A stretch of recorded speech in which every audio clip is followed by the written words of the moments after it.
और भ्रम है जो जैसा नहीं है उसको वैसा मानना। इस पर चर्चा बाद में करेंगे।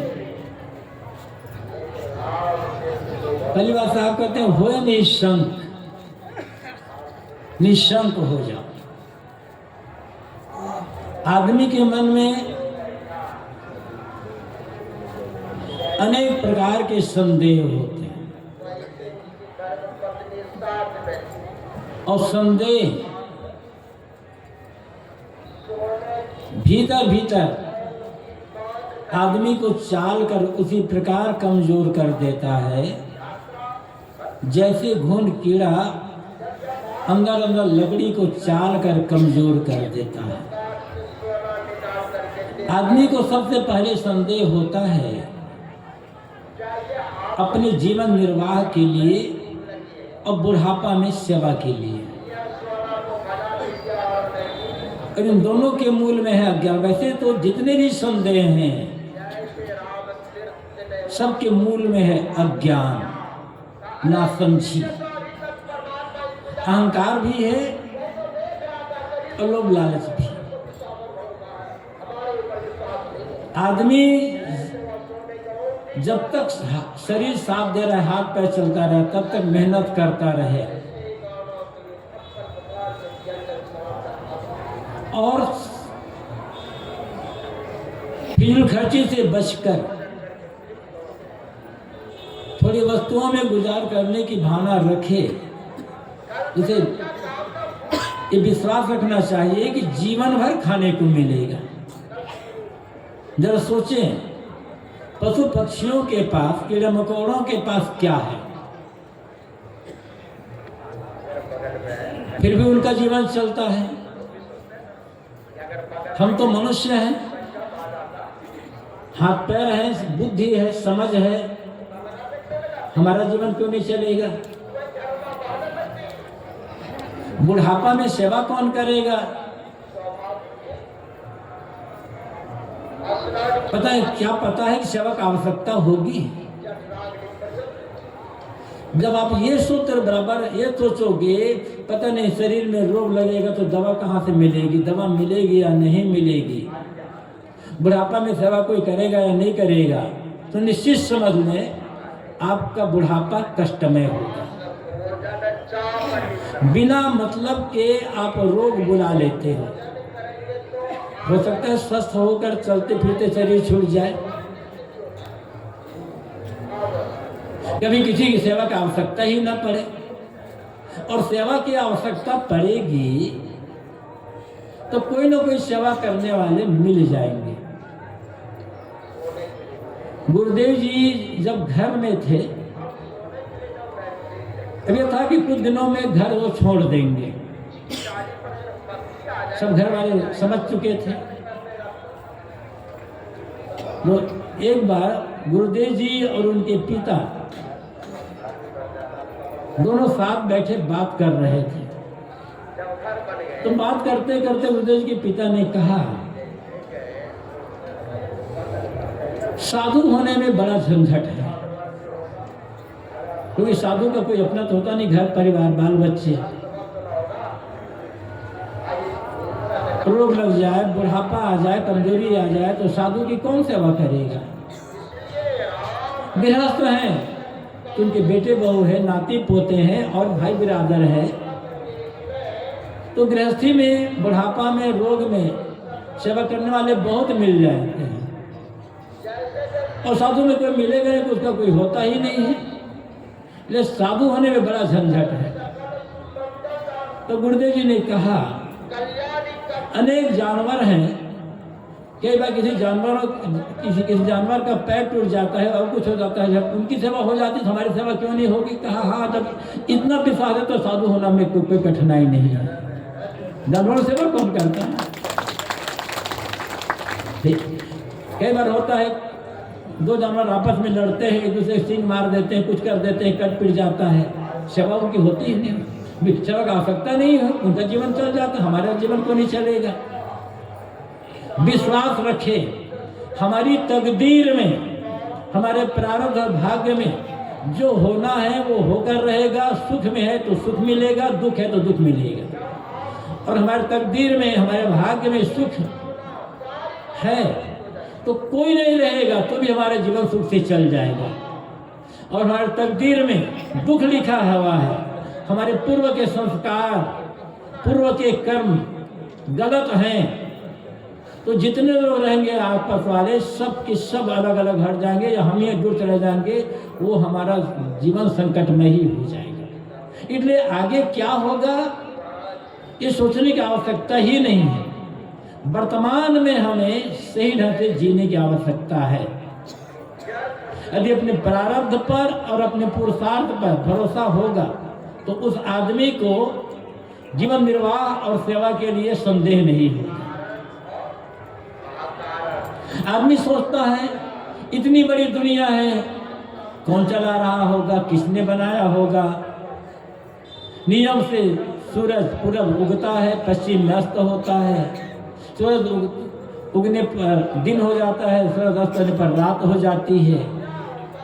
अनेक प्रकार के फूल फल हैं, एक ही डाली में अनेक रंग के फूल खिल जाते हैं। हिरण के सींग को कौन ऐड देता है, मयूर के पंख में इतने चित्र विचित्र कलाकारी कौन कर देता है। क्या मतलब होता है ये सब संदेह करने का? दुनिया तो है ही ना। ये सोचे कि हम दुनिया में आए हैं तो हमें क्या करना है। जो बन सके दुनिया की सेवा करो और सेवा करते हुए अपना कल्याण करो। दुनिया चलाने वाला वो खुद जान लेगा, चाहे दुनिया अपने आप चल रही हो या कोई चला रहा हो। हमें इसमें व्यर्थ संदेह करके दिमाग खराब करने की और समय बर्बाद करने की आवश्यकता नहीं है। आध्यात्मिक संदेह होता है। संत महात्मा कहते हैं कि मन शांत होता है, मन रुकता है, निर्मल होता है। पता नहीं ऐसे कहते हैं कि नहीं होता। हमारा मन तो निर्मल नहीं होता, हमारा मन तो रुकता नहीं है। मुक्ति गति होती है कि नहीं होती है, मरने बाद क्या होगा, ये जीव कहाँ जाता है, शरीर छूटने पर जीव नष्ट हो जाता है या फिर से जन्म लेता है, कर्म फल भोग होता है या नहीं होता है। ये अनेक संदेह इसके मूल में है अपने स्वरूप का अज्ञान और अपनी साधना पर में कमजोरी और विषयों की आसक्ति। विषयों की आसक्ति जितनी घटती जाएगी, साधना तत्परता से चलेगी और अपने स्वरूप का, अपनी अमर आत्मा का बोध हो जाएगा तो संदेह नहीं होगा। यहां ना कहते हैं होए निशंक, निशंक हो जाओ, सारे संदेहों को छोड़ दो और मगन होकर के नाचो, प्रसन्नता पूर्वक नाचो। तो ये नाचने का मतलब क्या होता है? नाचने का मतलब अनेक प्रकार के स्वांग बना करके हाथ पैर मटका करके नाचना यहाँ नहीं है। साहब ऐसे नाचने को पसंद नहीं करते। यहाँ नाचने का अर्थ है, मगन होकर नाचने का अर्थ है जीवन में जो करो प्रसन्नता पूर्वक करो, प्रेम से करो, उल्लास के साथ समर्पित होकर के करो। बीजक में सदगुरु कबीर ने एक साखी कही है, प्रेम पाट का चोलना पहिर कबीरू नाच, पानी पर दीन हो तास को तनमन बोले साच। ऐ कबीरू, ऐ लोगों, प्रेम के कपड़े का चोलना अंगरखा बना करके पहनो और नाचो। यहाँ भी नाचने की बात कहते हैं, लेकिन कहते हैं नाचना तो है लेकिन प्रेम के कपड़े का अंगरखा बना, तो प्रेम का तो कोई कपड़ा नहीं होता।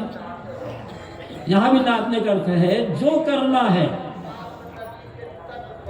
प्रेम पूर्वक करें, और जब प्रेम होगा तो प्रसन्नता होगी। बिना प्रेम के प्रसन्नता नहीं हो सकती है। जब किसी काम में प्रेम होता है तो प्रसन्नता होगी। जो भी करना है, जो भी छोटा से छोटा काम या बड़ा से बड़ा काम, जिस समय जो काम करने का अवसर आ जाए, समर्पित होकर के करें, एकाग्रचित्त होकर के। और प्रेम पूर्वक करें तो आपका छोटा सा छोटा काम पूजा बन जाएगा। मंदिर में बैठकर पूजा करना ही पूजा करना नहीं है, या अपने घर में आसनी बिछा करके आप बैठ गए पूजा करने, पूजा को उतनी तक सीमित न रखो। हम लोगों ने पूजा को मंदिर तक या धार्मिक स्थल तक, एक चौकी तक ही सीमित कर दिया है। कबीर साहब कहते हैं तो पूजा का अतिदेश करो। अतिदेश करने का मतलब क्या है? जहां हो, जिस समय हो, जो काम कर रहे हो, डूब करके करो तो तुम्हारा कर्म पूजा, कर्म ही पूजा है। जो व्यक्ति अपने कर्म को पूजा नहीं समझता है उसकी पूजा बेकार है, वो झूठी है, अपने को धोखा दे रहा है, दूसरों को धोखा दे रहा है। अपने कर्तव्य का पालन किए जीना, पूजा करना अपने को और समाज को धोखा देना ही तो होगा।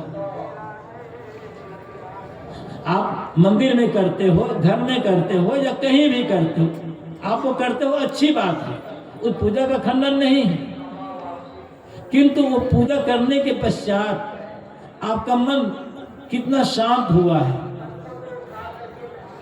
लोगों के लिए कितनी सद्भावना मन में पैदा हुई है, मन कितना कोमल हुआ है, ये देखना है।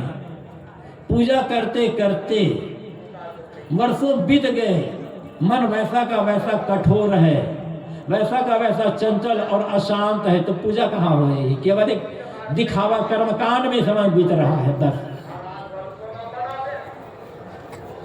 पूजा का अर्थ है जो जो समय बीतता जाए त्यों त्यों ये मन की चंचलता, मन की बहिर्मुखता मिटती जाए, भोगों की लालसा खत्म होती जाए। भोगों की लालसा है, किसी भी प्रकार का भोग हो, चाहे वो काम भोग हो, चाहे धन भोग हो, चाहे पद भोग हो, चाहे सम्मान भोग हो, चाहे प्रशंसा भोग हो, किसी भी प्रकार के भोग की लालसा मन में है तो पूजा नहीं हो सकती है। पूजा का अर्थ होता है मन की लालसा का मिट जाना। अनेक लोग कहते हैं साहब हम मंदिर जाते हैं, मंदिर जाते थे, इतने साल बीत गए और पूजा करते करते, भगवान की सेवा करते करते आप तक मन शांत नहीं हुआ, तो कहां से पूजा कर रहे हो आप तो किसी लोभ में पड़ करके कर रहे हो। हम ऐसी पूजा करेंगे, भगवान खुश हो जाएगा, हमारा धन बढ़ जाएगा, बेटे को नौकरी लग जाएगी, अमुक की बीमारी दूर हो जाएगी, मुकदमा में विजय मिल जाएगी। और तो आपने तो पूजा को व्यापार बनाया है, वहां तो आप भीख मांग रहे हो, पूजा कहाँ कर रहे हैं? पूजा का अर्थ है मन में कोई कामना ना होना। कहते हैं ना कि भगवान भाव का भूखा है, तो आपके मन में भाव क्या है? धन का है, बीमारी दूर करने का है, नौकरी पाने के, व्यापार में मुनाफा पाने का भाव है, तो शांति कहां से मिलेगी आपको? और पूजा करते समय कुछ फूल फल या प्रसाद भेंट करते हैं। मंदिर जाता है आदमी तो कुछ फूल ले जाता है, कुछ प्रसाद ले जाता है, रुपया पैसा ले जाता है, ठीक है, ये शिष्टाचार है, व्यवहार है। लेकिन इनसे पूजा एक सिर्फ बाहरी पूजा है, भेंट देना है तो जो एक खास चीज है वो भेंट देना होगा, और हम वो चीज को भेंट नहीं देते। मान्यता है, लोगों का विश्वास है, हमारे पास जो कुछ है हमारा क्या है, सब तो ऊपर वाले ने दिया है, भगवान ने दिया है। तो भगवान ने आपको दिया, भगवान ने आपको रुपया पैसा दिया, जमीन जायदाद दिया, उसी में से थोड़ा आप भगवान दे दिए, वो तो आप भगवान की चीज को भगवान को अर्पित कर रहे हो ना। तो भगवान खुद कैसे होगा?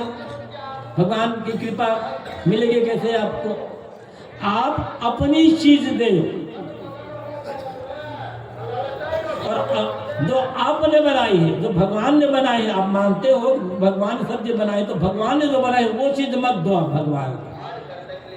जो आपने बनाया है भगवान को वो चीज समर्पित हो, वो चीज का भेंट दो। और जो अपनी बनाई चीज भगवान को भेंट कर दोगे ना तो उसी क्षण शांति मिल जाएगी, कल्याण हो जाएगा। अब आप कह सकते हैं हमने क्या बनाया, सब तो भगवान बनाया नहीं, आपने हमने हर आदमी ने कुछ न कुछ बनाया है। और अपनी बनाई चीज बहुत प्यारी है, भगवान बनाई चीज तो प्यारी है ही, उससे ज्यादा प्यारी है अपनी बनाई चीज। और हम सब कुछ को भगवान की बनाई चीज मान करके अर्पित कर देते बाहर, अपनी बनाई चीज को जीवन भर पकड़ कर रखते हैं, अर्पित नहीं कर सकते। तो आपकी अपनी बनाई चीज क्या है? अहंकार आपका अपना बनाया, भगवान ने अहंकार नहीं बनाया। वासना हमने बनाई है, भगवान ने कोई वासना नहीं बनाई है। इस अहंकार और वासना को समर्पित कर तो पूजा सार्थक हो जाएगी। ठीक है, ऐसा तो नहीं किया हमने ना, तो कहाँ पूजा हो रही है? पूजा का अर्थ होता है अहंकार और वासना का मन से खत्म हो जाना, वो पूजा सार्थक होगी, असली पूजा। लेकिन पूजा करते गए अहंकार बढ़ता चला गया, पूजा करते गए वासना भी बढ़ती चली गई, तो कहाँ पूजा है? इसलिए साहब कहते हैं जो कुछ करो तो पूजा, इतने समर्पित होकर प्रसन्न होकर के आप काम करें तो हर काम पूजा बन जाएगा, हर काम पूजा बनेगा। तो यही से साहब कहते नाचने का मतलब केवल हाथ पैर मटकाना नहीं है, नाचने का मतलब है जो करना समर्पित होकर के करना और सेवा भाव से करना, कामना छोड़ कर करना। जो हम करेंगे उसका फल तो आएगा ही आएगा, ऐसा नहीं है हम कुछ काम करें और उसका फल ना आए, फल तो आएगा। फल क्या मिलेगा यह मत सोचो, मुझे कैसे करना चाहिए यह सोचो। जब हम जिस काम जैसा करना चाहिए, जिस समय करना चाहिए उसी समय करते हैं, समर्पित होकर करते हैं, तो वो पूजा बन जाएगा। अनेक बार गुरुदेव जी ने तो अनेक बार कहा है और सब संत कहते रहते हैं, यदि समर्पित होकर प्रेम से आप झाड़ू लगा रहे हैं और कुछ गुनगुना रहे हैं मन में, बड़े प्रेम झाड़ू लगा रहे हैं गुनगुनाते हुए, तो झाड़ू लगाना पूजा बन जाएगा। गुनगुनाते हुए बर्तन मांज रहे हैं, भोजन बना रहे हैं, तो बर्तन मांजना और भोजन बनाना पूजा बन जाएगा। गुनगुनाते हुए प्रसन्न मन से नाली साफ कर रहे हैं, टॉयलेट साफ कर रहे हैं, तो नाली साफ करना और टॉयलेट साफ करना भी पूजा बन जाएगा। लेकिन हम गुनगुनाते हुए प्रसन्न मन से काम नहीं करते। कोई काम हमें किसी ने, अपने पिता ने, माँ ने, सास ने और किसी बड़े ने कोई काम बता दिया, काम तो करते हैं लेकिन गुनगुनाते हुए नहीं कर पाते, हम भुनभुनाते हुए करते हैं। लेकिन याद रखना चाहिए ये जीवन भुनभुनाने के लिए नहीं मिला है, गुनगुनाने के लिए मिला है। और जो सच्चा पुजारी होगा ना वो भुनभुनाना बंद हो जाएगा। यदि किसी प्रकार की भुनभुनाहट हमारे मन में है तो हम पूजा नहीं कर पा रहे हैं, पूजा को हमने समझा ही नहीं। जो सत्य पुजारी होगा, किसी की भी पूजा करता हो, अलग भगवान मानकर पूजा करता हो, गुरु की पूजा करता हो या अन्य किसी की पूजा करता हो, जो सच्चे मन से पूजा करेगा उसका भुनभुनाना बंद हो जाएगा, उसके जीवन में केवल गुनगुनाना ही रह जाएगा। अब हम सबको ये सोचना है, समझना है कि मैं भुनभुनाता जाता हूं या गुनगुनाता जाता हूं। यदि गुनगुनाना बढ़ रहा है, भुनभुनाना घट रहा है, तो समझना पूजा जीवन में चल रही शुरू हो गई है और धीरे धीरे भुनभुनाना पूरा खत्म हो जाएगा और गुनगुनाना ही शुरू हो जाएगा। और गुनगुनाना शुरू नहीं हुआ तो न पूजा काम आएगी, न सत्संग काम आएगा, न ध्यान चिंतन काम आएगा, कोई काम नहीं आएगा। जो कुछ कर रहे हैं उसका परिणाम क्या आ रहा है मन में। मन के काम करते समय या ध्यान करते समय, पूजा करते समय मन का भाव कैसा, मन की भावना कैसी है। जो मन की जो भावना होगी उसी अनुसार से हमें मन का परिणाम मिलेगा। बाहर परिणाम कुछ भी हो, मन की दशा क्या है, काम करते समय, काम करने के बाद भी, और जब खाली बैठे हैं तब भी। काम करते समय मन प्रसन्न है, काम बंद हो गया तो भी मन प्रसन्न है, बिस्तर पर बैठे हैं अपने घर में तो भी मन प्रसन्न है। तो पूजा तो पूरे जीवन, पूजा तो जीवन में आत्मसात हो चुकी है। इसलिए सदगुरु कबीर कहते हैं, प्रेम पाठ का चोलना पहिर के बीरू नाच। ऐ लोगों, प्रेम के कपड़े का ग्रह बना करके पहनो और नाचो, फिर तुम्हारा जीवन प्रसन्नता से भर जाएगा, मन में कोई दुख रह ही नहीं जाएगा। पानी दीन हो तात को तन मन बोले साच। ये पूरी प्रकृति सत्ता उसके जीवन में चमक देती है। जिसके मनसा वाचा कर्मणा सत्य की प्रतिष्ठा होती है। झूठ से प्रेम करते करते झूठ इतना मीठा लगने लगा है कि थोड़े से सच्ची बात सुनते ही मन भयभीत हो जाता है, सच्ची बात कड़वी लगने लग जाती है। लोग ये भी कहते हैं सच कड़वा होता है, किंतु हकीकत यह है सच न कड़वा होता है न मीठा, सत्य कड़वा होता ही नहीं है। तो सच कड़वा लगता क्यों है? क्योंकि झूठ के प्रति मन में मिठास है। जब तक झूठ मीठा लगता रहेगा तब तक सच कड़वा लगता रहेगा, और हम झूठे के प्रेमी बन गए हैं। हर आदमी झूठे का प्रेमी बना हुआ है। एक होता है झूठ बोलना और एक होता है झूठी चीजों का मोही बनना, प्रेमी बनना। झूठी चीजें क्या है? जो आज है कल ना रहे, वो झूठ है। अभी देखो ये सभा लगी हुई है, 2 घंटा पहले इस सभा की ये स्थिति नहीं थी जो अभी है, और आधा घंटे पश्चात इस सभा की वो स्थिति नहीं रहेगी जो अभी है। अभी लगता है कि सभा सच है, लेकिन 2 घंटे पहले ये सभा झूठी थी ही नहीं। यहाँ आधा घंटे पश्चात सभा खत्म हो जाएगी।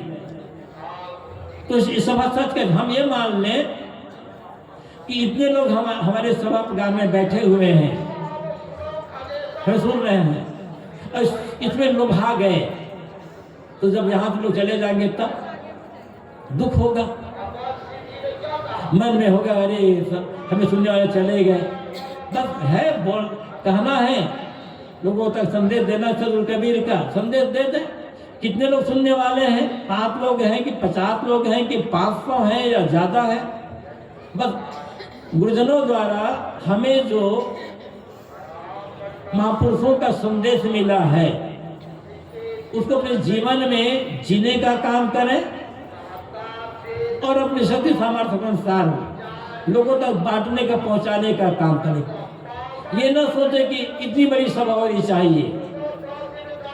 अपने बोलने का भी अहंकार नहीं करना है कि हम इतना सुंदर बोलते हैं या अमुक का बोलना खराब। सबका अपना अपना ढंग होता है। तो झूठी चीजों का मोह करते करते सच कड़वा लगने लगे हैं। साहब ने कहा है, झूठे सुख को सुख कहे मानत है मनमोद, जगत चबे ना काल का कछ मुठी के लिए। संसार का सुख झूठा है, तो झूठी वस्तुओं से जो सुख मिलेगा वो सुख झूठा ही होगा। यदि हम यह माने, देखो इतने लोग यहाँ इस सभागार में बैठे हैं, हमें सुन रहे हैं, और इसको सोच करके, इसको देख करके हमारे मन में प्रसन्नता होगी, तो आधे घंटे पश्चात प्रसन्नता गायब हो जाएगी, क्योंकि सभा रहेगी ही नहीं। ऐसे ही जो भी चीज मिलेगी वो केवल व्यवहार के लिए है। ये सभा भी कहने सुनने के लिए ही है, व्यवहार के लिए है। इसको सच मान के इसमें मोहित हो जाना, अपने को धोखा देना। ऐसे कोई भी कुछ भी मिले, धन मिले, पद मिले, प्रतिष्ठा मिले, मर्यादा मिले, गद्दी या महंती मिले, एक दिन सब के सब छूट जाएगा, सब के सब छूटना है। किंतु हमारा अपना होना, हमारा अपना राम, हमारा अपना परमात्मा, हमारा अपना आत्मा, हमारा अपना चेतन एक भी छूटेगा नहीं।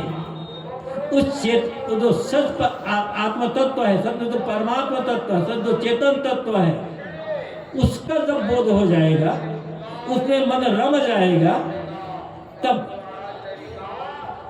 बाहर आकर्षण की चीज रह नहीं जाएगी। परमात्मा, आप उसको आत्म तत्व कहो, चाहे परमात्मा तत्व कहो, चाहे उसे ब्रह्म तत्व कहो, चाहे कोई और तत्व कह लो, जब तक उसका सच्चा बोध रहेगा, मन उसमें लगे रहेगा, तब तक मैं बाहर भटकेगा नहीं। अपने आप को, अपने परमात्मा को, अपने आत्मा को, अपने चेतन को, अपने राम को भूल करके ही हम दुनिया में मोह करते हैं। और राम को तो हमने छोड़ दिया और दुनिया एक दिन अपने आप छूट जाएगी, तो न इधर हुए न उधर के हुए।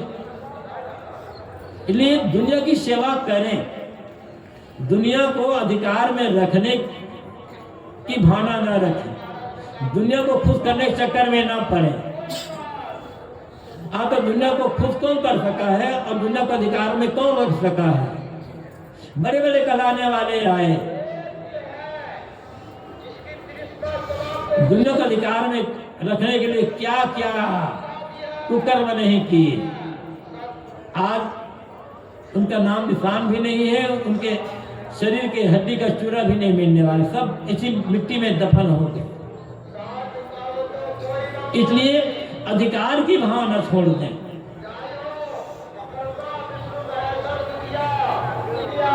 अधिकार की भावना छोड़ करके काम करें, बस जो बंदे की सेवा कर देना।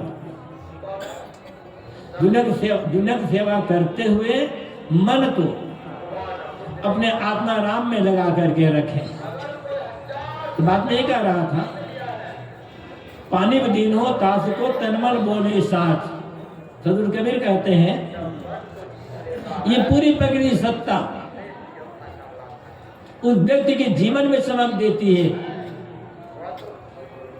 इसके मनसा वाचा कर्मणा सत्य की प्रतिष्ठा होती है। मनसा वाचा कर्मणा सत्य की प्रतिष्ठा क्या है? सबसे पहले सच्चा ज्ञान है। और सच्चा ज्ञान क्या है?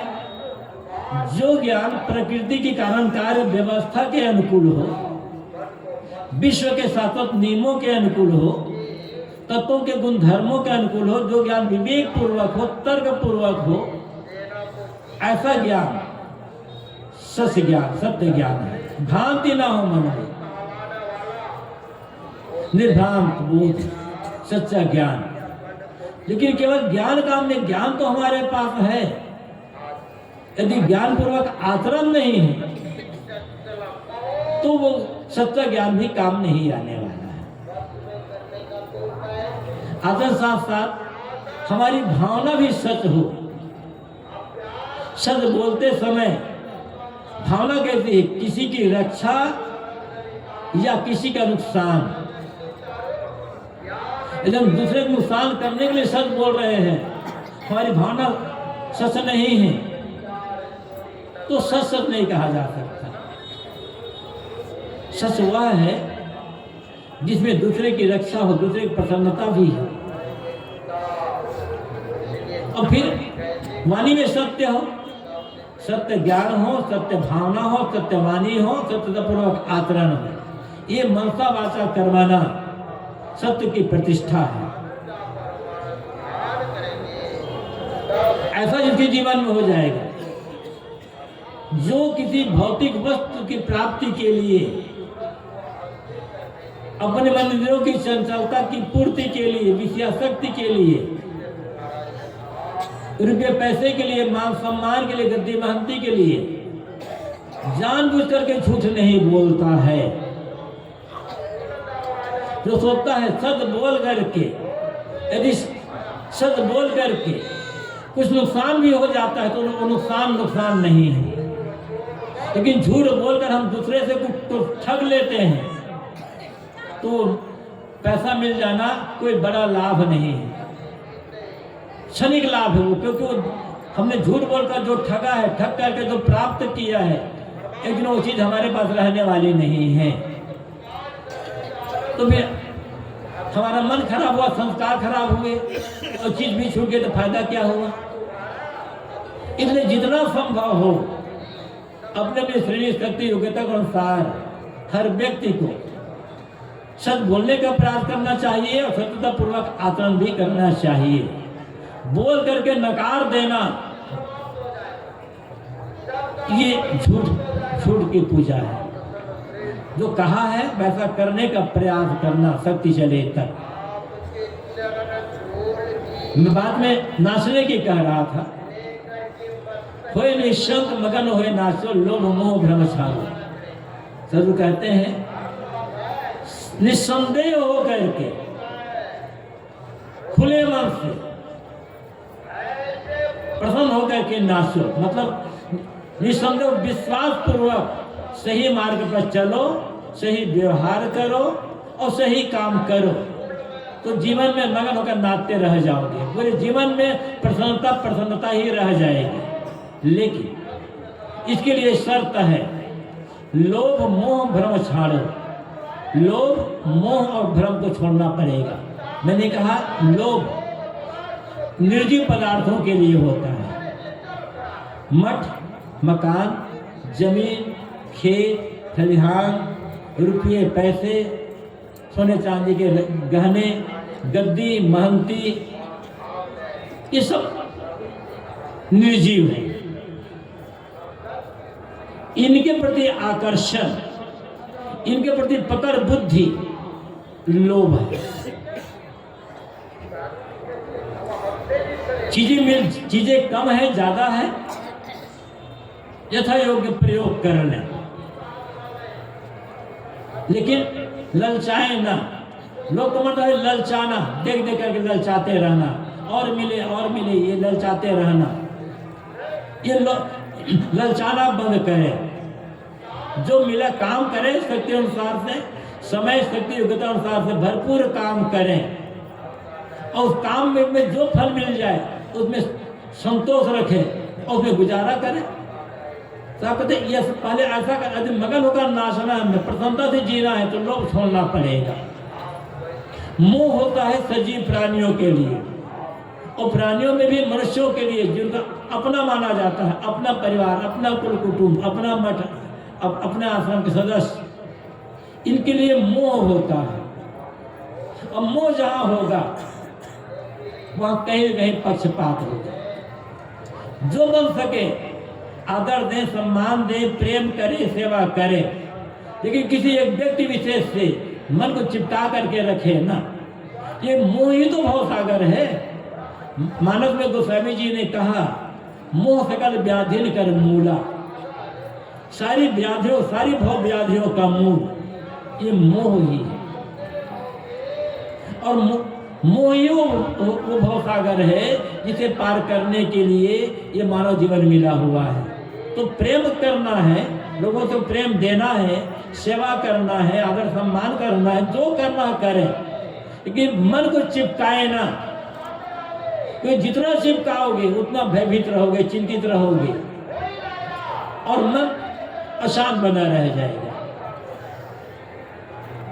तो आप कहते हैं मोह को छोड़ो। और भ्रम को छोड़ो। भ्रम क्या है? जो जैसा नहीं है उसको वैसा मानना, या जो चीज जहां नहीं है वो चीज को वहां मान लेना, ये भ्रम है। जैसे गर्मी के दिनों में दोपहर के समय सूरज की किरणों की लहरियों में प्यासे मृग को पानी का आभास होता है। ये आभास भ्रम है। वहाँ पानी है नहीं, लेकिन लगता है प्यासे मृग को या आदमी को भी लगता है।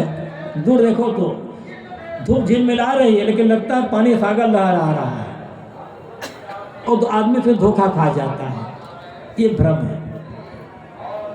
सबसे बड़ा भ्रम क्या है?